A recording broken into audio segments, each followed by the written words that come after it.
your first question is about authority, permission, and compliance, then morality becomes accountable to power.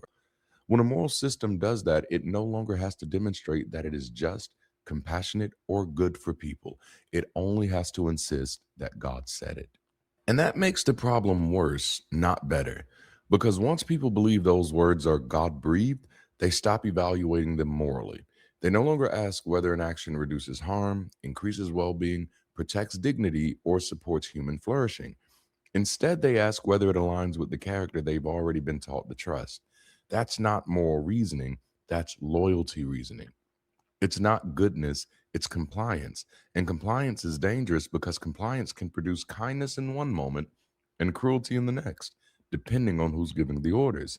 That's why Christianity can inspire charity, forgiveness, and generosity in some cases, while also justifying slavery, misogyny, child abuse, colonialism, exclusion, terror, and psychological harm in others.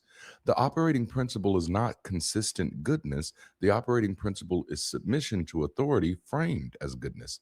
The problem is not that religion makes people stop asking ethical questions. The problem is that religion often prevents people from being trained to ask ethical questions in the first place. Once morality is tied to divine revelation, people are often never taught how to evaluate morality ethically. They're not trained to begin with questions like: is this just? Is it compassionate? Does it reduce suffering? Does it protect dignity? Does it promote human flourishing? Instead, they're trained to begin somewhere else. Did God say it? Did Jesus affirm it? Does the Bible permit it? Does this align with sound doctrine? In other words, am I being obedient? And that matters because the starting question determines the moral outcome. If your first question is about justice, compassion, harm, and well being, then morality remains accountable to people. But if your first question is about authority, permission, and compliance, then morality becomes accountable to power.